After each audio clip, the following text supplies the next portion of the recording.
केरला के मंत्रिमंडल पर बात हो रही है।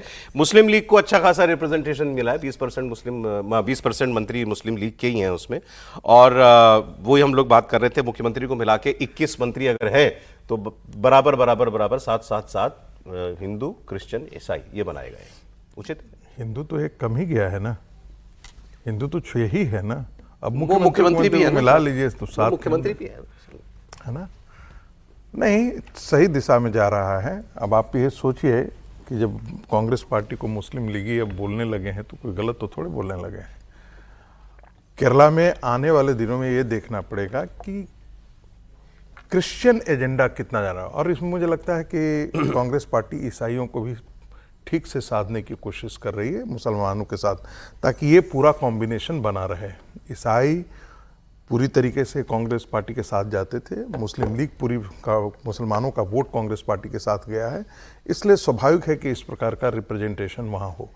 लेकिन ये हिंदुओं के लिए एक सोचने का विषय है, और इसलिए सोचने का विषय है कि हिंदू अभी भी संभला नहीं है केरल में, अभी भी सोच नहीं रहा है उस दिशा में। मुसलमान इसलिए कांग्रेस पार्टी को वोट देता है, मुस्लिम लीग को वोट देता है क्योंकि वो रिप्रेजेंट करता है मुस्लिम इंटरेस्ट को। ईसाई इसलिए कांग्रेस पार्टी को रिप्रेजेंट करता है कि आपको पता है कि वेटिकन से इंस्ट्रक्शन, हमारे यहाँ जो आर्क बिशप अपॉइंट होता है भारत के अंदर, वो वेटिकन का रिप्रेजेंटेटिव होता है जी। और वेटिकन एक देश भी है और एक धर्म स्थल भी है, जो वहाँ से पूरे दुनिया के चर्च को मैंडेट जाता है। और आर्क बिशप का अपॉइंटमेंट एक ढंग से पॉलिटिकल अपॉइंटमेंट भी है, स्पिरिचुअल अपॉइंटमेंट भी है, रिलीजियस अपॉइंटमेंट भी है। वो आर्क बिशप खुलेआम पत्र लिख करके ईसाइयों को और चर्च को कहता है कि कांग्रेस के पक्ष में मतदान करो। तो दो बातें बहुत क्लियर है। क्रिश्चियन तय करता है कि क्रिश्चियन कांग्रेस के साथ जाए, मुस्लिम तय करता है कि वोट जो है जहां पर मुस्लिम एक डोमिनेंट पार्टी है वहां उसके साथ खड़े रहे जी। हिंदू अभी तक नहीं सोचा है, हिंदू सिर्फ सेकुलर बन रहा है, न मुस्लिम सेकुलर है न क्रिश्चियन सेकुलर है। नतीजा आपके सामने है। यहाँ पे जिस दिन ये बंगाल की तरह हिंदू के बारे में एज ए पॉलिटिकल एंटिटी के रूप में सोचना शुरू करेगा, जिस दिन केरल के अंदर हिंदू जो है एक पॉलिटिकल पार्टी के साथ खड़ा होना शुरू हो जाएगा, मुझे लगता है तस्वीर बदलेगी। आप कह रहे हैं देखना मेरे लिए ज्यादा दिलचस्प होगा कौन सा मंत्रालय मुस्लिम लीग को मिलता है और मुस्लिम एजेंडा कितना केरल के अंदर लग रहा है। जब उनको मंत्री अच्छे मिले, सबसे ज्यादा मिले तो फिर मंत्रालय भी अच्छे मिलेंगे।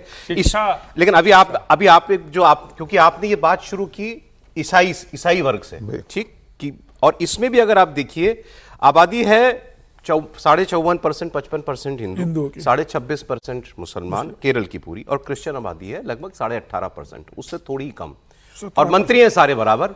तो इस लिहाज से अगर आप देखें तो मतलब अपनी जो संख्या के हिसाब से ओवर रिप्रेजेंटेशन सबसे ज्यादा क्रिश्चियन समाज को दिया गया है इस सरकार के अंदर, फिर मुसलमान को, और फिर बाकी जो है हिंदुओं को। तो इससे ये क्लियर दिख रहा है कि एक वरीयता जो है ईसाई समाज को इस सरकार में दी जा रही है। मतलब मंत्रिमंडल में दिखाई, आदमी यही तो करता है भाई, पहले सहयोगियों को, गठबंधन के लोगों को साधता है, उसके बाद समाजों को साधता है। सर ठीक है, एक लाइन बोल दूं, विजय जी बोलें। देखिए, आपके पैनल पे चाहे लोगों की जो राय हो और आपकी भी जो राय हो, कोट पैंट बहुत अच्छे पहन करके आए हैं, मैं गांधी परिवार को क्रिश्चियन परिवार ही मानता हूं, और फिर ये देश के लोग, हिंदू लोग धोखे में न रहे।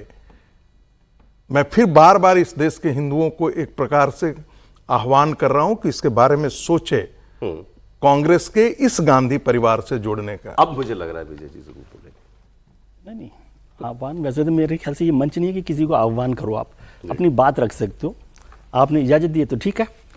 लेकिन मैं ये कह रहा हूँ, ये आज अच्छी बहस हुई है। क्या ये बहस हमने पश्चिम बंगाल के चुनाव में की? क्या हमने ये मतलब सरकार जब बनी, क्या हमने जब असम में सरकार बन रही है, जो उत्तर प्रदेश में अभी कल ही मंत्रिमंडल का गठन हुआ है, तब हमने ये बहस की है कि किस सारी बहस समाज की डेमोग्राफी को लेकर नहीं कि किसने धर्म को कितना हिस्सा मिला है सरकारों में। बिल्कुल बिल्कुल। तो एक भी सरकार में बंगाल एक का भी तो नहीं इलेक्शन ही सारा नहीं, पोलराइजेशन हो गया, पर लेकिन लड़ा उसके गया है, बाद- धर्म पे लड़ा गया है। मैं कह रहा हूँ वो तो ठीक है, हाँ। लेकिन हिस्सेदारी तो नहीं सर होगी ना मुसलमान उसमें। बिल्कुल वोट ठीक नहीं कह रहे हैं। देता है आप तो आराम उसको नहीं रहिए ना। देते एक बार आराम बोलने से दो, बैठिए ना आप। हाँ ठीक कह रहे हैं आप। इसमें कोई बात नहीं है ना। मैं ये कह रहा हूँ कि ये बहस तब होनी चाहिए कि जब हम देश में ये हिस्सेदारी पर, ये पूरी पॉलिटिक्स ही हिस्सेदारी पर चल रही है, सोशल। राइट। और मेरे को इसमें कोई आपत्ति भी नहीं लगती, क्योंकि जितना हिस्सेदारी सोशल है उतना ही पॉलिटिकल होनी चाहिए, तभी डेवलपमेंट होगा।